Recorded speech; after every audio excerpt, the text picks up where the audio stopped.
दोस्तों, मैं राज किशोर आपके अपने YouTube channel teaching pro classes में आप सभी का स्वागत करता हूं। दोस्तों, आप हमारे चैनल को सब्सक्राइब, कमेंट, शेयर करें। दोस्तों, आज का टॉपिक है साधारण ब्याज, जो काफ़ी परीक्षाओं जैसे आपका बैंक है, रेलवे है, एसएससी है, यूपी ट्रिपल एससी है आदि परीक्षाओं में पूछा जाता है काफ़ी क्वेश्चन। तो इसके बारे में हम डिस्कस करेंगे। पहले समझते हैं साधारण ब्याज होता क्या है। साधारण ब्याज, मान लीजिए आपने किसी बैंक में 100 रुपया आपने जमा किया 1 वर्ष के लिए या 2 या 3 वर्ष के लिए, जितने भी वर्षों के लिए। मान लीजिए हम मान लेते हैं 1 वर्ष के लिए आपने जमा किया, फिर 1 वर्ष के बाद आप लेने गए तो कैशियर ने आपको 110 रुपये दिए और ब्याज आपकी है 10%। तो आप कैशियर ने आपको 110 दिए और आपने जमा किया था 100, तो 100 रुपये वो आपका मूलधन है और वो जो 110 आपको कैशियर ने वापस किए हैं वो आपका हो जाएगा मिश्र धन। और मूलधन और मिश्र धन का जो अंतर 10 रुपये है वो आपको हो जाएगा साधारण ब्याज। तो इसी प्रकार समय के साथ, जैसे समय 2 वर्ष होगा तो 10% का यानी 20 रुपये आपको मिलेंगे। तो ये जो साधारण ब्याज होता है हर वर्ष सेम रहता है। तो हम आइए क्वेश्चन डिस्कस करते हैं। लिखा है 500 रुपये का 10% वार्षिक साधारण ब्याज की दर से 3 वर्षों का साधारण ब्याज तथा मिश्रधन ज्ञात करें। तो दोस्तों, हम यहाँ मानेंगे कि 100 रुपया हमने मान लिया अपनी तरफ से। तो रेट आपकी है 10% और समय कितना है 3 वर्ष में। तो अगर 10% हर वर्ष मिलेगा तो 3 वर्षों में 30 रुपये मिल जाएगा। तो यानी 30 रुपये आपको मिल गया है ब्याज। 30 रुपया ब्याज मिला तो आपका 130 यानी 100 + 30 हो जाएगा 130। ये आपका हो गया मिश्र धन। लेकिन 100 रुपये आपका मूलधन नहीं, यहाँ पे 500 है। तो ये कितने गुना है? ये हो जाएगा 500। तो यानी कितने? 5 गुना है। तो इसी प्रकार हम 5 से सब में गुणा कर देंगे। ये 5 × 15 150 रुपये हो जाएगा एसआई यानी साधारण ब्याज। और इसको हम कर देंगे 5 से गुणा, 13 × 25 65 यानी हो जाएगा 650 रुपये आपका हो जाएगा मिश्र धन। ये आपका दूसरा क्वेश्चन है। लिखा है 500 रुपये का 10% वार्षिक साधारण ब्याज की दर से कितने समय में साधारण ब्याज 100 रुपये हो जाएगा। तो इसमें हमें समय निकालना है। तो हम क्या करेंगे, 100 रुपये ये हम ऊपर रखेंगे क्योंकि ये आपका ब्याज है, बटे ये 500 यानी मूलधन नीचे रखेंगे, गुड़े आपकी रेट भी नीचे रखेंगे और कर देंगे गुड़े 100। 0 0 0 0 और 50 दून 100 यानी आपका समय आ जाएगा 2 वर्ष। ये आपका आंसर हो जाएगा।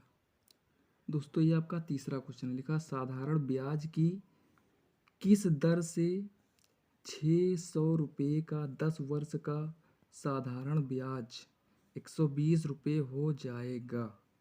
तो ब्याज आपको दिया, इसमें निकालना आपको रेट यानी दर। तो हम 120 ये आपको ऊपर रखेंगे, बटे साधारण ब्याज है आपका, सॉरी मूलधन है आपका 600, 600 नीचे गुड़े और ये आपका 10 वर्ष समय, ये भी 10 हो जाएगा, गुड़े कर देंगे 100। इसको काट देंगे 0 0 0 से 0 60 दूनी 120 यानी आपका दर रेट आपकी जो रेट आपकी 2% आपका आंसर हो जाएगा। हाँ दोस्तों, ये आपका चौथा क्वेश्चन लिखा किसी निश्चित साधारण ब्याज की दर पर निश्चित धनराशि 20 वर्षों में स्वयं का 3 गुना हो जाती है तो ब्याज की दर ज्ञात कीजिए या गणना कीजिए। तो ब्याज की दर हमें निकालना है इसमें भी। तो क्या करेंगे, यहाँ पे हम 100 रुपये मान लेते हैं। मान लीजिए हमने 100 रुपया लिया तो 20 वर्षों में 3 गुना हो जाती है। तो 100 का 3 गुना कितना हो जाएगा? 300 हो जाएगा। तो हमने बताया ये आपका है एसआई यानी आपका ये प्रिंसिपल है, मूलधन है। ये आपका है अमाउंट यानी आपका मिश्र धन है। तो यानी मिश्र धन मूलधन को घटा देंगे तो यहाँ 300 में 100 घटाएंगे तो 200 रुपये आपका क्या हो जाएगा? ये हो जाएगा ब्याज या साधारण ब्याज। तो ये 200 रुपये ब्याज आपको कितने वर्षों में मिला है? ये मिला है 20 वर्षों में, यानी ये 20 वर्षों में मिला है। तो 20 से यानी 200 को हम 20 से डिवाइड कर देंगे तो 20 दहम 200 यानी तो 10% यानी प्रति वर्ष निकालना है ना। तो ये 10% आपका क्या हो जाएगा? रेट हो जाएगी। ये आपका आंसर हो जाएगा। दोस्तों, ये आपका पांचवा क्वेश्चन लिखा 85,000 रुपये का 15% की दर से 2 वर्ष 4 माह का साधारण ब्याज ज्ञात कीजिए। तो आपका ये मूलधन है 85,000। तो पहले हम इसमें आप रेट भी दिया आपको 15%, लेकिन आपको समय दिया 2 वर्ष 4 माह। तो पहले दो तो देखो हर वर्ष आपको ब्याज बराबर मिलती है, तो 15% प्रति वर्ष आपको 15% मिल रही है। तो पहले हम रेट हम निकालेंगे, यानी आपकी दर निकालेंगे। तो दर क्या होगी, यानी 15 रुपये प्रति वर्ष मिला, लेकिन ये 2 वर्षों तक मिला, तो 15 दूना ये 30, ये 30% हो जाएगी रेट प्लस। अब ये 4 माह है और ये रेट क्या है, 15% है, यानी प्रतिशत, यानी वर्ष का दिया है, 1 वर्ष का 15% है। तो 4 माह का कितना होगा, तो आपको पता है कि 1 वर्ष में चौमाही आपकी होती हैं 3। तो क्या करेंगे, 15 को हम 3 से डिवाइड कर देंगे, तो हो जाएगा 3×5 = 15, यानी 5 आ जाएगा, 5%। तो जो 4 माह का जो रेट है यानी दर है वो 5% हो जाएगी। तो टोटल जो है आपका दर कितना हो जाएगा, 30 + 5 यानी 35% आपको रेट हो जाएगी। तो यही 35% हम 8500 का निकाल देते हैं। तो 85,000 का 85,000 गुणे 35, यानी आपको टोटल ब्याज दर 35 मिलेगी, गुणे बटे 100 कर देंगे। तो 0 0 0 से 0। अब क्या करते हैं, 450 को हम 35 से गुणा कर देंगे, तो 5 40 और 3 0 0, 3 5 15 और 3 और 24, 1 25, 0 5 7 9 2, यानी आपको साधारण ब्याज निकालना था। तो साधारण ब्याज आपका आ गया 29,750, यानी 29,750 रुपये आपका ये हो गया आंसर, नहीं साधारण ब्याज।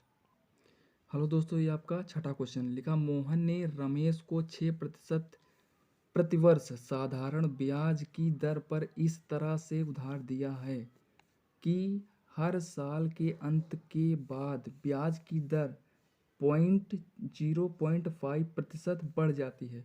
उधार दी गई राशि की गणना करें यदि 4 साल बाद मोहन की ब्याज के रूप में 1080 प्राप्त होते हैं।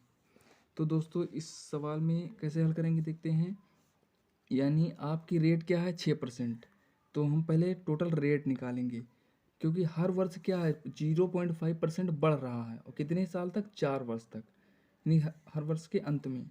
तो पहले वर्ष की रेट हो जाएगी 6% प्लस दूसरे वर्ष में जाएंगे तो 0.5% बढ़ जाएगी, तो यानी 6.5% हो जाएगी, यानी 6 में 0.5 जोड़ देंगे तो 6.5 हो जाएगी, प्लस अगले साल जाएंगे तो 0.5 बढ़ेगी तो हो जाएगी 7।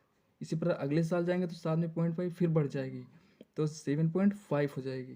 तो ये इसको जोड़ लेंगे तो कुल आपकी रेट आ जाएगी 4 वर्षों की। तो जोड़ते ही कितना आता है, 7 7 6 13, 1 14, 14 7 21, 21 6 27, यानी ये टोटल 27% आपकी रेट आ गई। तो आपको यहाँ दिया क्या, देखो ब्याज के रूप में इतना मिलता है, यानी 1080 आपको रेट दिया है और आपको निकालना क्या है, आपको मूलधन निकालना है। तो सीधे 27% की, तो ये 27% की वैल्यू हो जाएगी 1080। तो 1% की 1080 बटे 27, तो आपको 100% निकालना है। तो 100% की वैल्यू यानी 1080 बटे 27 गुणे 100, तो 27 से काटेंगे, 27 चौको 108, ये 40 आ गया, और 40 का 100 से गुणा कर देंगे, यानी 40 गुणे 100। तो 40 गुणे 100 यानी हो जाएगा 4000 रुपये आपका ये मूलधन हो जाएगा। ये 7 नंबर सवाल है, यदि किसी निश्चित धनराशि पर 6/2/3% वर्ष साधारण ब्याज की दर से 4 वर्षों का साधारण ब्याज मूलधन से 4400 रुपये कम दर हो तो मूलधन ज्ञात कीजिए। यानी इसमें आपको साधारण ब्याज और मूलधन का अंतर दिया है 4400 रुपये। तो हम हल करते हैं, यहाँ पे रेट दर उठा लेते हैं 6/2/3%, इसकी फ्रैक्शन वैल्यू हो जाएगी 1/15, तो ये 15 क्या है, 15 ये आपका मूलधन, और इस मूलधन पर 1 रुपया, ये एक जो लिखा है ये मिली ब्याज है, लेकिन ये ब्याज 1 वर्ष की है। ये समय कितना दिया, 4 वर्ष, तो यानी 4, यानी 4 तो 4 हो जाएगा, यानी ये तो हो जाएगा 4/15 हो जाएगा ये। तो दोनों का अंतर दिया, तो दोनों का अंतर हो जाएगा 11, 15 में 4 घटेगा 11, तो 11 की वैल्यू है आपकी 4400। तो एक की वैल्यू हो जाएगी 4400/11, तो यानी हो जाएगी 400। और आपको निकालना क्या है, मूलधन। मूलधन आपने माना क्या था, ये 15, तो 15 की वैल्यू हो जाएगी 400 × 15, तो 15 चौको 60, यानी 6000, ये आपका आंसर हो जाएगा। ये 8 नंबर सवाल है। यदि किसी निश्चित धनराशि पर 11 सही 1/9% प्रतिवर्ष साधारण ब्याज की दर से 7 वर्षों का साधारण ब्याज मूलधन से इतने यानी 34,400 रुपये कम हो तो मिश्र धन ज्ञात करें।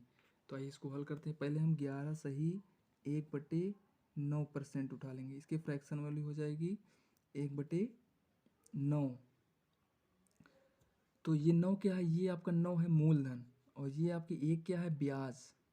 लेकिन आपको ब्याज वर्ष 1 वर्ष की ब्याज है, लेकिन आपको 7 वर्ष का दिया, 7 वर्ष दिया है, तो 1 वर्ष की ब्याज 1 रुपया, तो 7 वर्ष की क्या हो जाएगी, 7 रुपये, यानी 7/9 हो जाएगा। तो ये 7 वर्ष की ब्याज 7 रुपये, यानी आपकी एसआई हो जाएगी, साधारण ब्याज हो जाएगा 7 रुपये, और ये आपका प्रिंसिपल हो जाएगा ये 9 रुपये। और इसमें क्या दिया है, साधारण ब्याज मूलधन से इतना कम है, तो इन दोनों का अंतर कितना है, 2। 9 में से 7 गया 2, यानी 2, 2 का अंतर है। ये 2 किसके बराबर है, ये है 3400 के बराबर। तो 1 किसके बराबर होगा, 1 की वैल्यू, यानी 2 की वैल्यू 3400, तो 1 की वैल्यू हो जाएगी 3400/2, यानी 1700। और निकालना क्या है आपको, मिश्र धन दोस्तों निकालना है। लेकिन मिश्र धन है कितना, पहले ही हम बता चुके हैं। ये मिश्र धन क्या होता है, मूलधन प्लस ब्याज, तो यानी इसको हम जोड़ देंगे, तो 9 7, 9 आपका मूलधन है, 7 है ब्याज, तो 9 7 16, तो मिश्र धन आपका 16 हो जाएगा। तो 16 से गुणा कर देंगे, यानी 16 की वैल्यू क्या हो जाएगी, 16 × 1700। तो इसको हम गुणा करेंगे, 16 सती 112, और 16 एकम 16, 16 11 27, और ये डबल जीरो है, यानी ये, यानी 27,200 रुपये आपका आंसर हो जाएगा। दोस्तों ये आपका 9 नंबर सवाल है। लिखा, रमेश ने 7 साल के लिए एक निश्चित ब्याज दर पर एक निश्चित राशि उधार दी। यदि ब्याज की दर 3% अधिक होती तो प्रारंभिक ब्याज से 840 रुपये अधिक प्राप्त होते। तो दोस्तों इसमें थोड़ा सा हम समझते हैं कि मान लीजिए आपने 100 रुपये कहीं से किसी को दिया है, रेट आपकी है 10%, तो 1 साल बाद आपको 110 रुपये देगा। इसी प्रकार हम समझते हैं, फिर 100 रुपये आपने किसी को दिया है, रेट आपकी वही है 10%, रेट हम 11 मान लेते हैं, आपकी 11% है रेट, तो 1 साल बाद आपको 111 रुपये देगा। तो यहाँ पे आपको रेट 10% है, यहाँ है 11%, तो यहाँ पे देखो आपको 110 मिल रहे हैं, यहाँ पे 111, तो जो ये 1 रुपये आपको एक्स्ट्रा मिल रहा है वो 1% है, ये 1% यानी 1% एक्स्ट्रा है, यही आपको 1 रुपये एक्स्ट्रा मिल रहा है। तो सीधे हम 1% से ही निकाल लेंगे। तो यहाँ पे आपको दिया है 7 साल, और 3% अधिक है, क्योंकि देखो यहाँ पे 1% अधिक है, वही जो 1% का, इन दोनों का अंतर क्या है, 1 रुपया, ये 1% जो अधिक है वही अंतर दिखा रहा है, यानी 1% की वैल्यू ही है। और साल आपको 1 दिया, तो यानी 1 × 1, अगर 2 होता तो 2 × 1 हो जाता, तो इसलिए यहाँ पे आपको 3% अधिक है, और समय कितना दिया है, 7 साल। तो आपका टोटल जो आपका ब्याज हो जाएगा, तो 7 × 3%, यानी हो जाएगा 21%। इसकी वैल्यू आपको दी है 84, यानी 840 रुपये। तो 1% की वैल्यू हो जाएगी 840/21, यानी 21 चौक 84, यानी 40 रुपये। तो 100% की वैल्यू, क्योंकि आपको मूलधन निकालना है, तो 100% की वैल्यू हो जाएगी 100 गुणे 40 यानी 4000 रुपये आपका ये आंसर हो जाएगा। दोस्तों ये आपका 10 नंबर सवाल है। लिखा है एक व्यक्ति ने 8 वर्षों के लिए एक निश्चित ब्याज दर पर एक निश्चित राशि उधार दी। अगर ब्याज दर 1.5% कम होती तो शुरुआती ब्याज से 960 रुपये कम प्राप्त होते। उधार दी गई राशि क्या है? तो दोस्तों इसमें भी आपको सीधे 8 वर्ष का दिया है, तो 1.5% गुणे 8 कर देंगे तो 15×8 = 120 यानी 12% हो जाएगा। 12% की वैल्यू 960 है, तो 1% की वैल्यू 960/12 हो जाएगी। 12×8 = 96 यानी 80, तो आपकी 100% की वैल्यू 100% की वैल्यू 100 गुणे 80 यानी 8000 रुपये आपका ये आंसर हो जाएगा। तो दोस्तों आशा करते हैं आपको वीडियो समझ में आया होगा। दोस्तों आप इस वीडियो को शेयर करें, सब्सक्राइब करें, कमेंट करें। धन्यवाद।